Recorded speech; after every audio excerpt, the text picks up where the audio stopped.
Welcome back to another episode of the Minds with Hakeem podcast. I am your host, Jjuan Hakeem, and I'm here with a very special guest today, director of the Beacon, professional speaker, or public speaker, should I say, and many more titles that you guys get to learn about. But Melissa Vaughn, how's it going today? It's going great. Thanks so much for having me here, Jjuan. No, thank you for actually being on this podcast. I met you at a speaking engagement you had for Black Excellence, and you was sharing about the Beacon, and I was like, yo, I gotta dive in. I want to learn more. And then we had grab lunch and kind of just talked about things, and I was like, yes, I have to get her on the podcast. I'm excited. So thank you so much for coming on to the Minds with Hakeem podcast and giving us what you got. Oh, I always love an opportunity to talk about my passions and to spend time with you, Jjuan. Absolutely. I appreciate that. So the icebreaker question that I have for you today is, what was the last thing that you absolutely enjoyed doing that cost you absolutely nothing?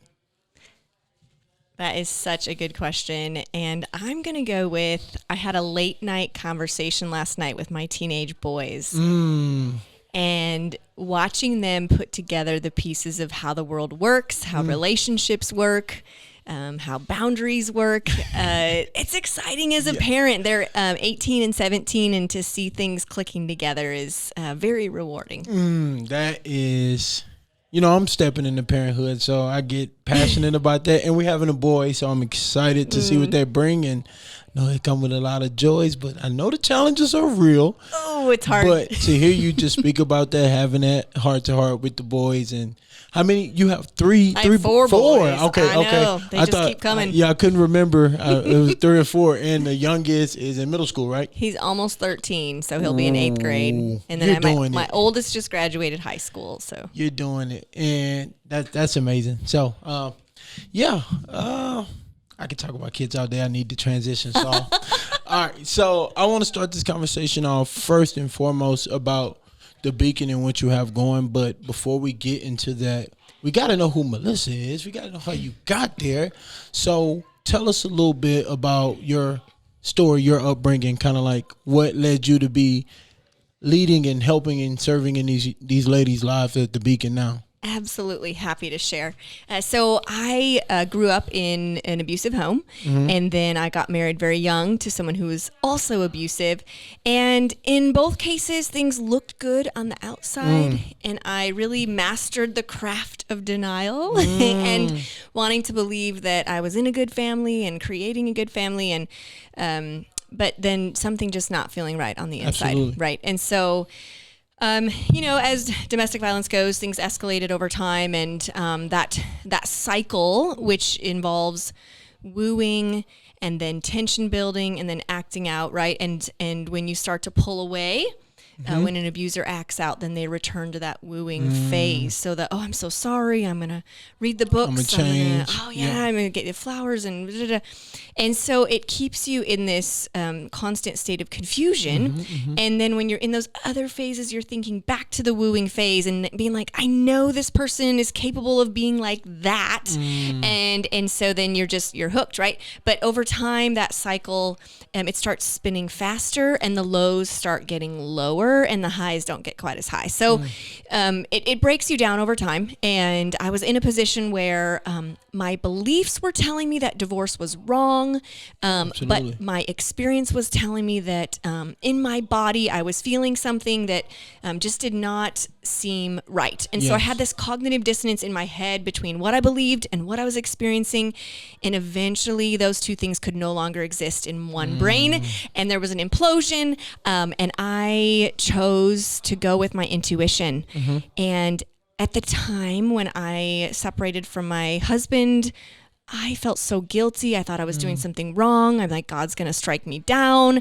And I just thought for sure that, that I was stepping out of line, right? And I'd been such a rule follower and so religious and so such a leader in those religious circles. And so to get to this place where, my church rejected me, they're telling me you need to repent, you're in sin. And when I separated, I lost pretty much everything. And so overnight, went from being this wealthy business owner with lots of respect in my social circles and the happy looking family to absolute poverty, no money in my bank account, no job, no resume. I'd been a stay-at-home homeschooling mom for 10 years.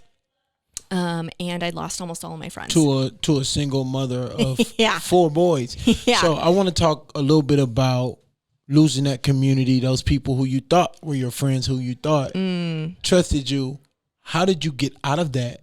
And like, are you still processing that today, or you completely moved past that? I will say this.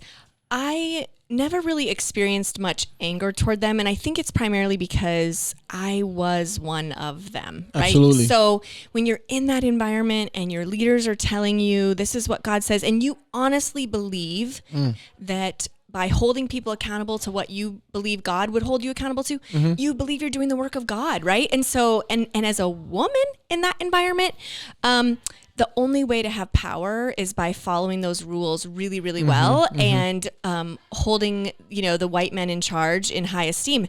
But it's not real power because it can be taken away at any moment, as I experienced, right?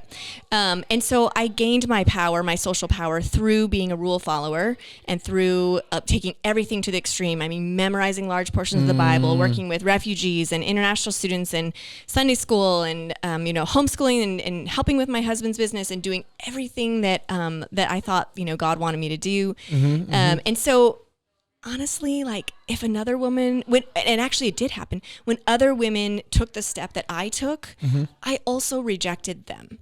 So it wouldn't really be fair for me to be angry at these people because I did the same thing. Like that's how you had power in that environment. It was you had to keep all those rules and that structure and those power dynamics in place because your whole belief system was built on that. Your entire sense of self-worth and value in the world was built on that scaffolding. Absolutely. And so if you take that down, that's like taking out the bottom piece of the Jenga. Like the whole thing's gonna fall down. So and so that it really pains me to see that, like, trying to hold that perfection. I think America has boasted perfectionism, especially when it comes to religion. It really pains me that, because Scripture tells us, like, everyone will fall short of the glory, but we have these. I feel like we lose humanity a lot. Like I'm looking at your situation, and I'm looking at the Christian culture that you was in. I feel like we lose the aspect of humanity a lot when we trying to follow and check these boxes, which is not the call. It was really hard when you shared that with me. I was just like blown away by that, like how you was able to overcome all of those things too was very liberating for me. But I was just like, I couldn't imagine feeling what she experienced. Like you're so resilient for that. So appreciate you for sharing that. Thank you. And honestly, like I think having something so extreme happen is what really caused me to have that paradigm shift. If I would have had a mildly uncomfortable adult life, I'm not sure I would have had the paradigm shift for sure that I did. So when everything you believe your value is built on is just stripped away from you, you go on this, dark night of the soul, right? The search for where does my value come from? And I had to transition from my value coming from something performance-based and that I needed others' approval for, to something that came from within me and that it's this ground that we're all planted on and we all have the same unchanging intrinsic value that is not dependent on our performance or our character even. Absolutely. Did not mean to cut you off in your story when you got to the aspect of losing your community. Community is super important to me. So you can pick back up where you left off when you were saying those people walked away from you and how hard you was going through that and how you had to deal with that. Well, and I think part of it too is important to point out that I was in a church with a white Jesus, right? And we know that there's a lot more focus on performance and power in those spaces than maybe what some of my black friends would have experienced in their churches. And so I hit bottom. It was really, really hard. I had no idea what I was walking into, and if I were to if I would have known, I don't know, of course I would still do it, but. So would you have stayed if you didn't know? I don't know. Ask. No, I wouldn't have. But I think it's probably good that I didn't know what was ahead. I just assumed And I didn't really know anyone who'd gotten divorced. And I just assumed when you get divorced, you split everything in half and you go on your way, right?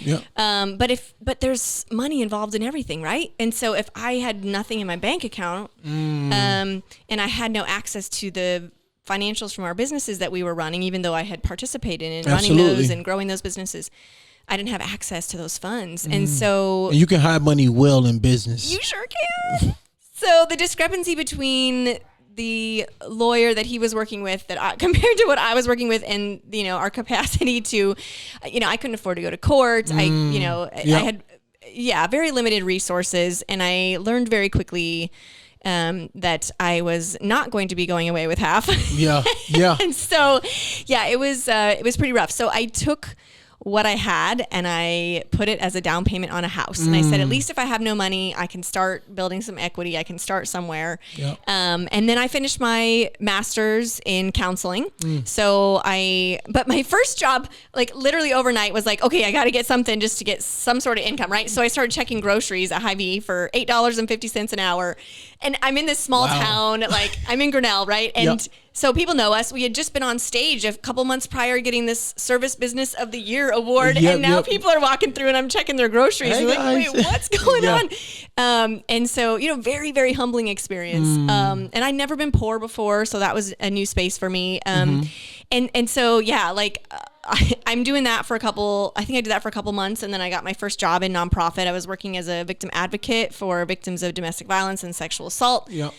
And actually learned a lot about myself and my own journey through that job. They did a really good job of training and educating us. That's good. I was learning right along with my clients.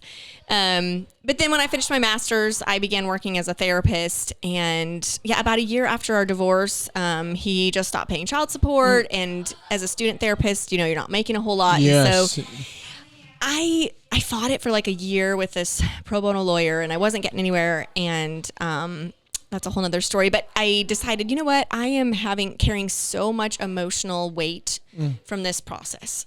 What if instead of putting my emotional energy into trying to make this right, make this just, what if I put that energy into trying to find other sources of income? And so that's when I started getting into business, and I started a business. My first business actually was losing money. So then I got more poor. So I was taking this. That's how business goes. Very small income that I had. And I was also using that income to pay for this business that was leaking money. And that's the thing. I had to fail fast, right? Because I didn't know what I was supposed. I mean, I'd lived a very sheltered life. I hadn't left the home a whole lot. I had no not really career experience.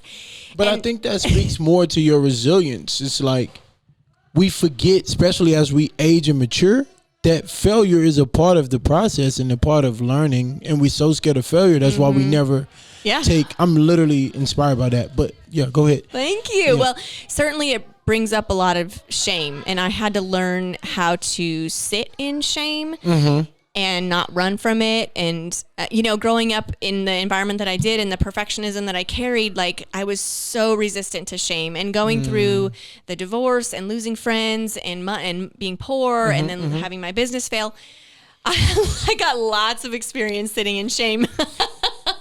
That's where you get humbled at quickly. I mean, you're just going there like, oh my gosh, what did I do to mess up my life in this way? And so after a year of having that first business open, I started another business. I closed that business. I sold it at a loss, I should say.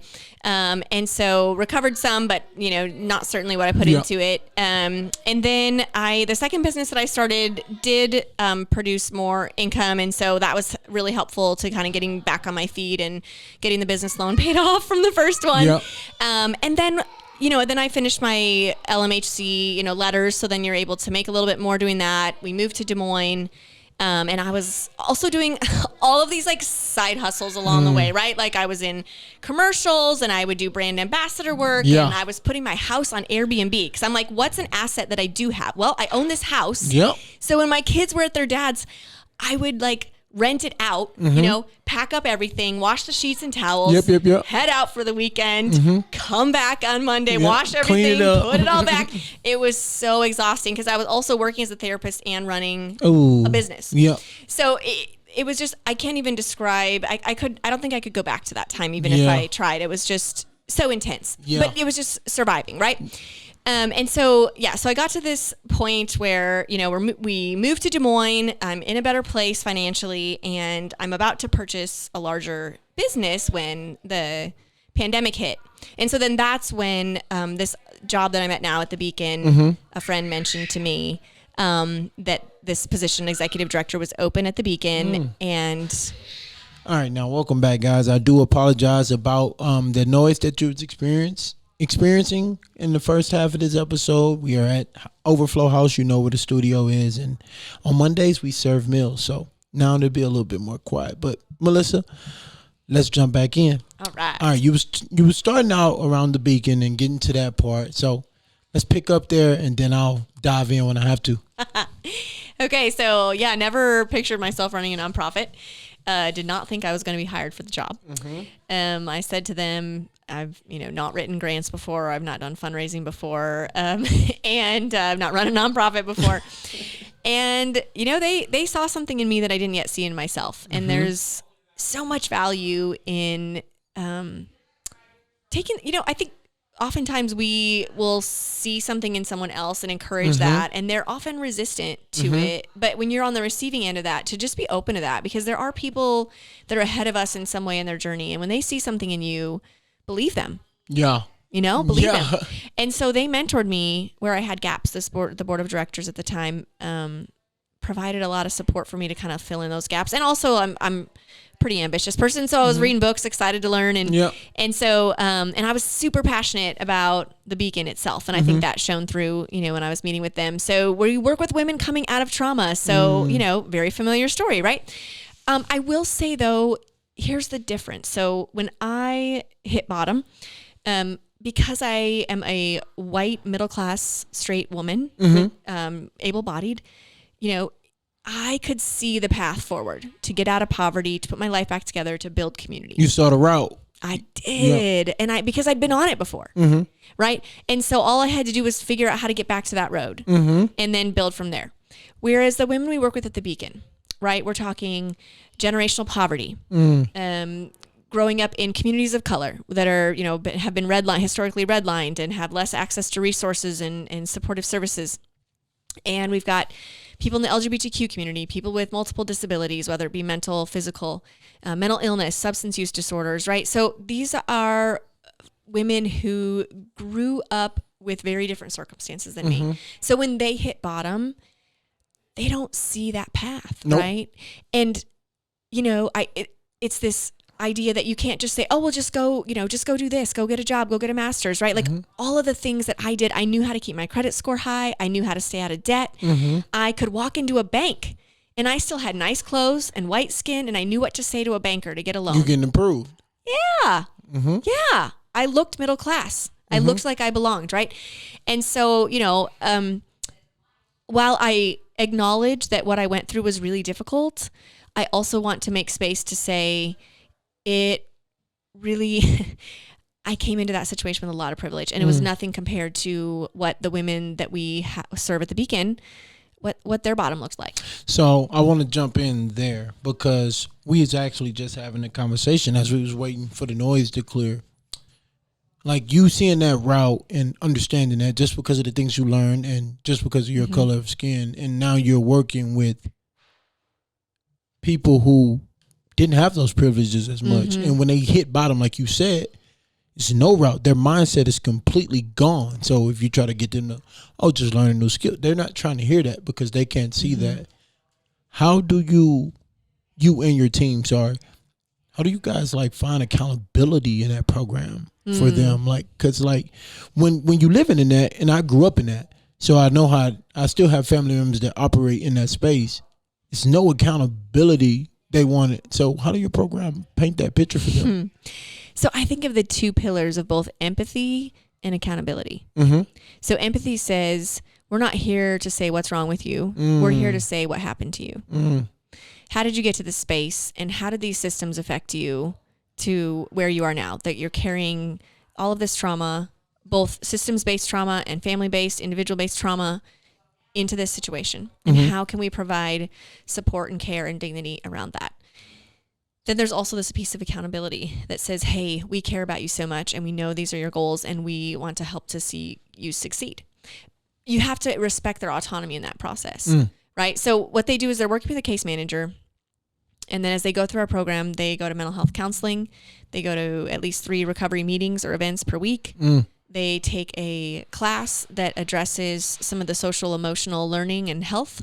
And then there are all kinds of other things they can do optional, like parenting class nice. Healthy relationships, like all kinds of access to supports. We also do financial literacy coaching through LK Davis Center and career planning, career development. So we're looking at the holistic picture of women's health because we know it's not just about getting a job. It's not just about getting housing. It's not just about getting sober. Yep.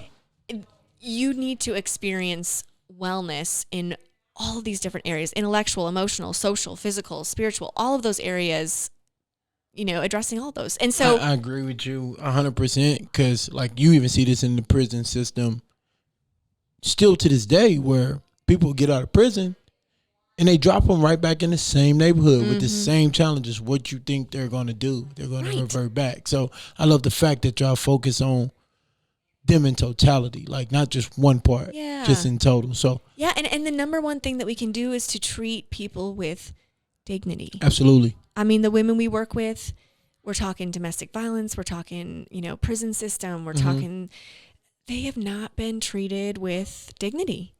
And so I think that's the most powerful thing that we can do is to not be condescending and to not continue those just ways of interacting with them, because these are the folks that have the least amount of social power in our culture. And so it's really easy when you're with someone who has less social power than you to take out your shame issues on that person because they can't fight back for that, right? Yeah. And so the less social power you have, the more people that are dumping their shame issues on you.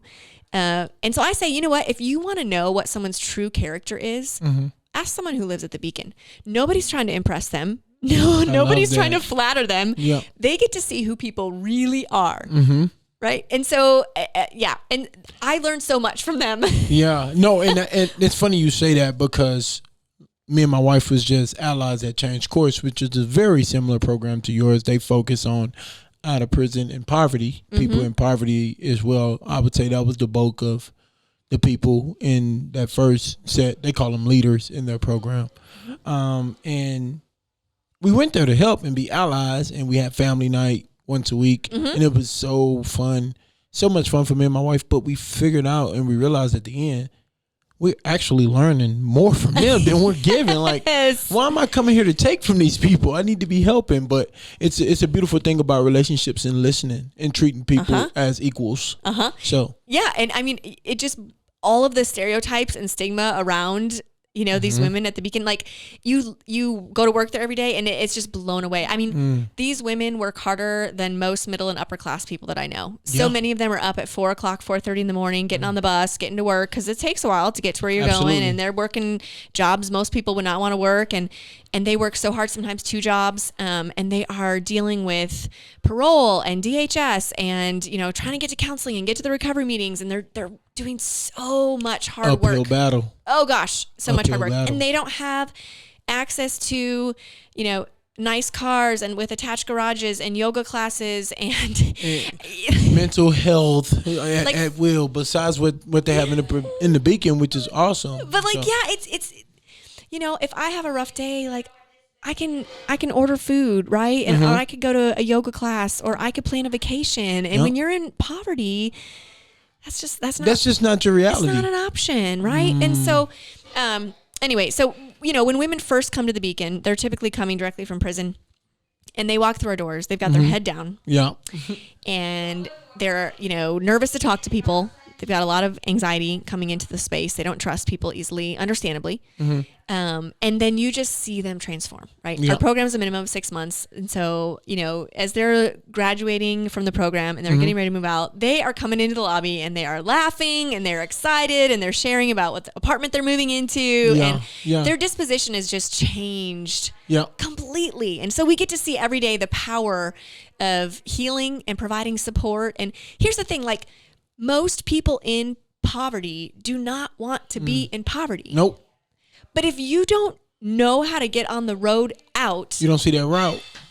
Right. You don't see it. Do you see any deep relationships and friendships come from the beacon? From not only people in the program, but like staff with people that they're serving and stuff like that? Yeah, I mean, you got to have some boundaries, right? Because of Absolutely, professionalism. absolutely. But of course, we're humans, right? We're wired for connection. And so I think that's an important part, that we see our clients almost relive the childhood they never got to experience because they were in survival mode. They were trying to protect siblings from an intoxicated parent, or they had parents missing who were gone for the night, or they were in prison, or maybe there was some violence. They had to, they had to figure out food. Like, they were not just getting to play and have fun and enjoy their childhood, right? And so we see them, like, in some ways, like, express the kind of excitement that, in a childlike way, like when they get a new job, or they got a promotion, or they phased up in our program, right? And so getting to share that with them, just like a parent would with their child, and it heals something in their brain. Yes, they're nurturing.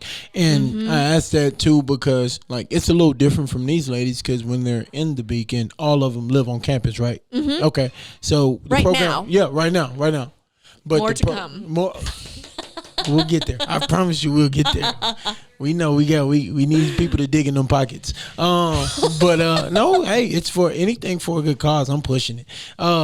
But these people at Change Course, these leaders, they wasn't like staying on campus, but we started to see leaders in the program, help others out, like with rides to work, do things outside of Change Course that's not structured. Yes. I was like, whoa, they building a sense of community. And I know how important community is to an individual, not just like men or women or whatever. Everybody needs community. So they were starting to build that on their own. It was really cool to see. Yes. And that's like our clients, they create family within themselves, right? And so they meet every week for house meetings, and they cheer each other on, and they encourage each other, and they share, here's what I'm seeing, here's how I'm seeing you change, and they clap for each other. And it really, for a lot of them, it's the first time they've really had family. And, so we say the opposite of addiction is not sobriety. The opposite of addiction is connection. Yes, connection. Oh, man. Yeah, people, we run around Earth all day looking to be accepted and connected with others. So that's beautiful. I like that. I'm going to have to steal that one. You guys heard it here first. So, all right. So how long have you been at the Beacon? I think I missed that part. 3 years yesterday. So... Hold up, which one was hand claps? That's not hand claps. That's laughs. I need my own system back. I was trying to give you hand claps, but congrats on 3 years. That's another thing that you don't see in today's world. People stand at nonprofits or organizations for a long period of time anymore. They just up and out. But as far as you being at the Beacon and being a director and building that team up there, and also probably joining people who's already on that team, what has been the most fulfilling part about your time at the Beacon? So I am a systems change person. So I care a lot about individuals, and I love to see individuals change. But my heartbeat is like, how can we change the system so that we are not incarcerating women because they have substance use disorders, mental illness, and a history of trauma and poverty? Yeah. And so rather than just working with women as they're coming out of the prison, how can we intercept earlier in the process? I love that. And so after I've been at the Beacon for about a year and a half, I started asking big questions, right? Like, why do we even have this prison system in place? If over half of the people in prison are there for a nonviolent offense, we know a lot of those folks would benefit from support rather than punishment. And another interesting statistic is that 5% of the world's women live in the United States, but 30% of the world's incarcerated women are in the United States. Wow. 30%, almost a third in the whole world, right here in the U.S. And it started when we did the crackdown, the war on drugs, right? That disproportionately impacted women and people of color. Absolutely. And so what we're seeing is just these exponential growth in the prison system for those communities. And so, what would it look like if we intercepted earlier in the process? And I wanted to understand more. I wanted to get a seat at the table, access to those spaces where we're having conversations about the criminal justice system. I last minute took the LSAT. Last minute. Wow. And it went well. And so Drake Law offered me a full ride. And I'm so thankful. I have no intention necessarily of practicing law, but I just... understanding. I gave me access to, and especially as a woman, right? Like sometimes you have to have the credentials to have a seat at the table. And so we are actually right now launching jail diversion, which is the thing I'm most excited about since we got to the Beacon. There's a lot of other things I'm excited about, for sure, but that one I'm really excited about because what we're doing now is, this gives an opportunity for women instead of going to jail.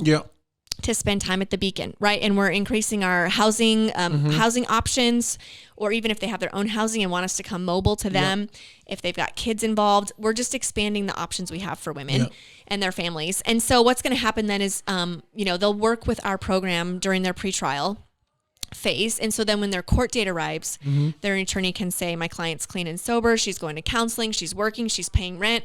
She's got her kids. Can she continue working with the Beacon on probation instead of getting jail time? Yeah. That is amazing because you're not only affecting that number you're not only affecting that number just in general, you're affecting it before it even get impacted. Like to get in front of that is very important because, the goal is to keep the mother with her children. Oh, gosh. And always the goal. What happens as soon as you incarcerate someone, right? They lose their job, their kids, their housing. How do you recover from that? If you're already in generational poverty, if you're already in a marginalized community and you already had so little and then you lose even that. That's how people get on the track to not see that road of redemption and, I can make it through this situation. That's how that starts to crystallize even more. Yeah. And I want to be clear, there are outliers. There are folks who without a whole lot of support are able to find their path. But for the majority of folks, it would be like if somebody told me, hey, Bill Gates is having a party with a bunch of billionaires on Saturday and he wants you to go.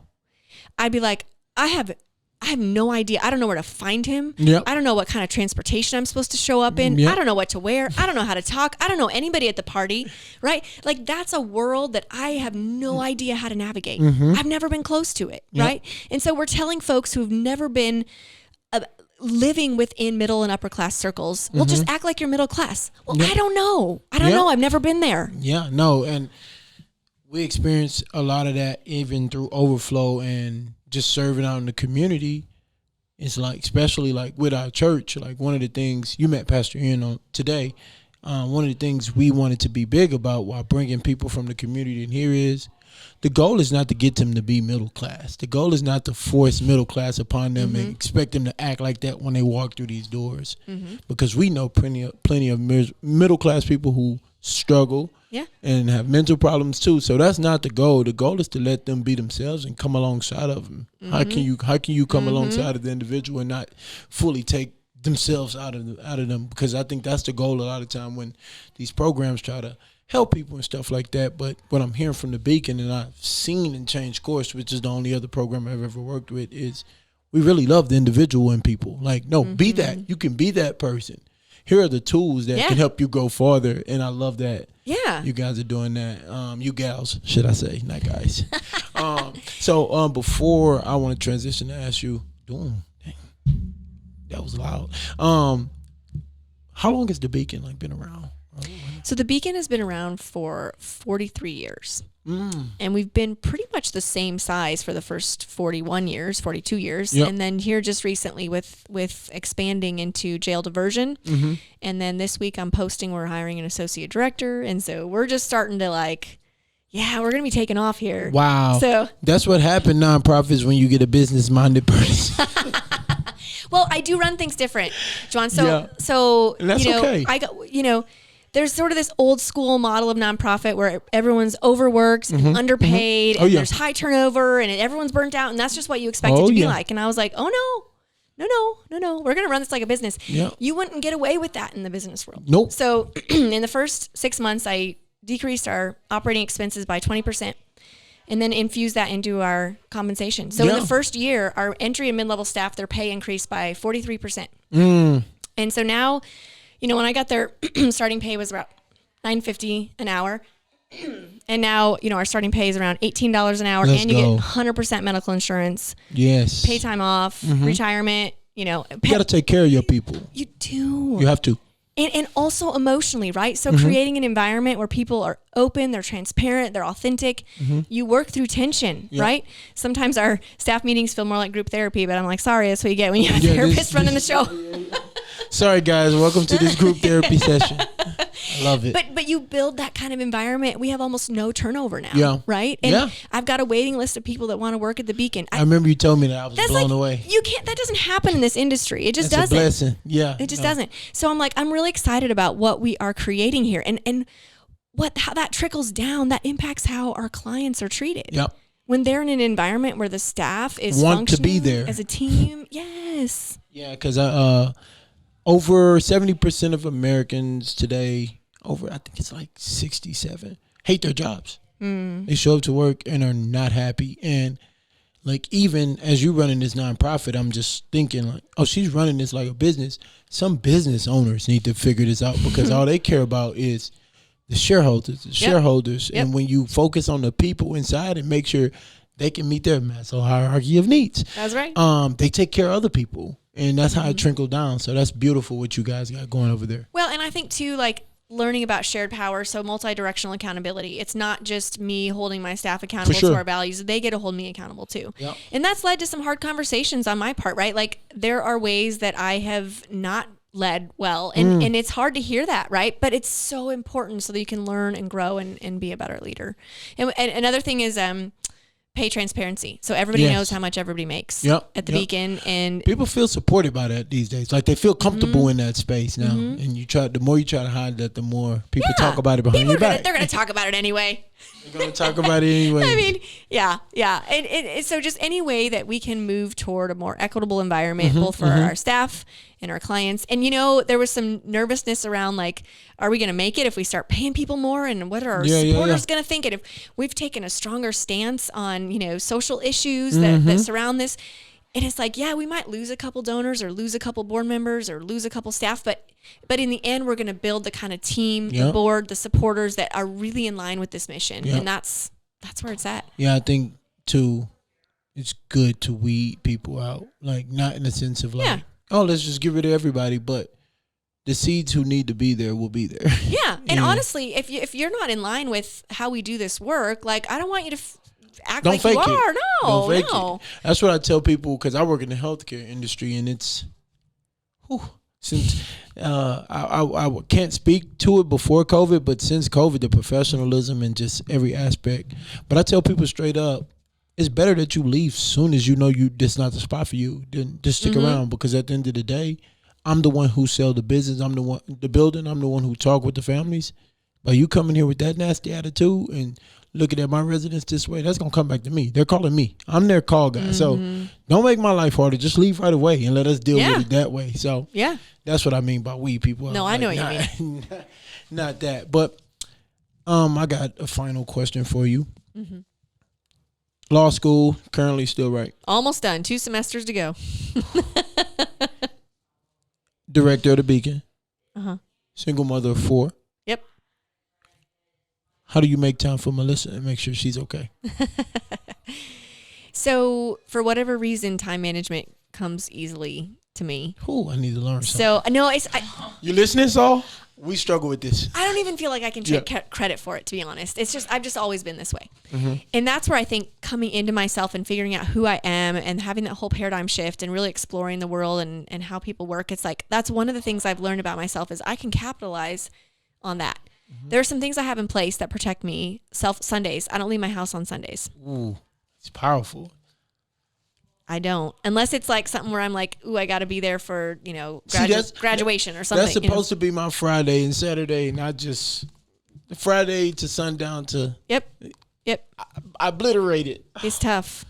But you have to have the stuff done like prior. I need the Saturday to run the errands and do all the things, right? For sure. And then Sunday is like my preparation for the week. So then I don't feel behind all week, right? So I'll do my like bulk cooking for the week. I'll do my laundry. I'll kind of clean up the house. I'll enjoy. I really like reading. It's harder when you're in school because you're already reading a lot already. But reading, I'll get my homework ready for the week. So just kind of get set for the week. And I love how you feel one step ahead instead of one step behind the whole week. And when you wake up on Sunday and you're like, I don't have to shower, I don't have to get dressed. I don't have to get in my car. It is like such a good feeling. Like do nothing. I love it. And I'm like doing like I'm doing work, but because I don't have this feeling of like, oh, But I gotta go.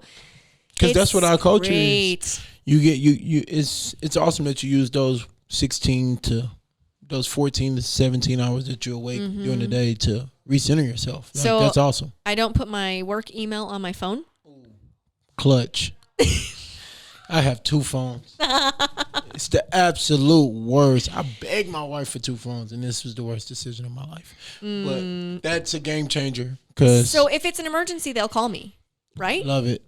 If you really need me after hours, you'll call me. I don't need to check my email. That's true. That's true. And it's countercultural too, because the amount of people that is addicted to their email. I think it's people wouldn't notice because social media is just like taking over. But I think it's very close in numbers to social media. How many people are addicted to their email? Oh yeah, got people that email all day. Like my boss. And she's gonna see this too. I hope she will send me an email at 11 o'clock at night, and I get to the office the next morning. Like, what are we doing? Like, what were you doing? Like, go to sleep, woman. But that's awesome. I don't work more than 40 hours a week. And also because I want to model that for my staff. So if I'm gonna say, hey, self-care, take care of yourself, don't get burnt out. Right, here's the things to do. I need to model that. It's 7:30. It's no way Georgia supposed to be down there still screaming. It's no way. But this place closes at 7. But I said one question left and I lied. I'm guilty. Who, and it's gonna be hard. I'm gonna try to nail you down to one. What's the single most person that had the most impact on you? Because the resilience and this ability to conquer and come out of hard crap has to come from somewhere. Has to. So I have been best friends with Lisa Behrens for almost 15 years. And I got to be friends with her right before this paradigm shift happened. And, she was walking alongside me. And then when everything just fell apart, she really stuck with me during that time. And we both had a lot of questions about what we were in and what was going on and all of that. And just wrestled with those questions together. So I literally don't think I would have made it without her. She might come over and, clean up the kitchen or do a load of laundry or help me with my kids or, because I had 4 kids 9 and under at the time. And, but also just to be able to process things. And now, our friendship has changed and grown so much. And it's like, she's the only person I can really talk to that has been through that and knows what it looked like inside the home and what it was like after and how the pieces that fell apart and so she really gets it, right? And so I would say that she was the first friend in my life that started talking to me about boundaries. Prior to her, I believed that it was wrong for me to have needs. It was wrong for me to have expectations. That everything was about give. So you was people pleasing to the max. Oh, heck yes. Oh, yes. Okay. So she came in and said, hey, you can actually say no sometimes. I'm melting away right now. Like, I think a concept we've been trying to learn is no is a complete sentence. Very hard. And also when you say no to something, you're saying yes to something else. Exactly. And I keep bringing up Pastor Ian. He said, because I've been trying to work with that, like saying no to things, and I'm horrible at it. Like I love like giving my time away, and I'm like, okay, Jjuan is empty now. Sure. If every time you say yes to something that you could have said no to, you say no to other things. Yep. I was like, oh, wow. So when I say no to hanging out with friends on Sundays, or scheduling an appointment or a meeting or something on a Sunday, like if I say no to that, I'm saying yes to that day of self-care that I know I need. That's good. That's really good. I'm so glad I asked you that. I needed that. I learned it from that. How can people get involved with the Beacon? Where can people find you guys? Are you on every social media outlet? Oh yeah, www.thebeacondm, as in Des Moines, .org is our website. You can learn tons of stuff there. We've got a page for if you're interested in volunteering, if you want to apply to stay there, if you want to donate, there's a place to do that, or if you want to get our monthly newsletter. Cake Gala is our annual fundraiser, October 20th. We're participating in that. Woo! All right. And so lots of ways to get involved and learn more. So love it. And these links to their Facebook, I know you was adamant about the Facebook account. I remember you saying that. And their website, this all be posted in the description below. If you know somebody who can just use this resource, reach out, get and learn more. And also volunteers. We need more of those. We need more volunteers and donors. So if you're looking to help out at the Beacon, this will be an easy way to access and step in. Did you have any last final closing marks before we got off of here? And I appreciate your time again before I let you. I've been watching Ted Lasso with my boys because it does a really good job of deconstructing toxic masculinity in a very thoughtful and not cheesy way. And his quote from our episode last night was, "Be curious, not judgmental." All right, everybody, you have it. That wraps up another episode of the Minds with Hakeem podcast. Melissa, it's always a pleasure speaking with you, ma'am. Continue to change the world. Continue to do your best. And I'm waiting on you to get out of law school so you can have some more free time to yourself. So I'm super encouraged by you. Thank you. Thank you so much. Peace.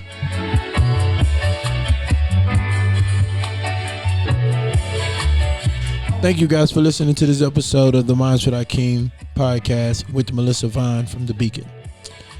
If you found this information she shared, her story, if you found that encouraging and inspiring, share this episode with a friend or someone that would like to, grow. If you know anybody who can be linked with The Beacon as far as volunteer or donators or obviously joining the program, this is a good source. Get in touch with us or get in touch with Melissa.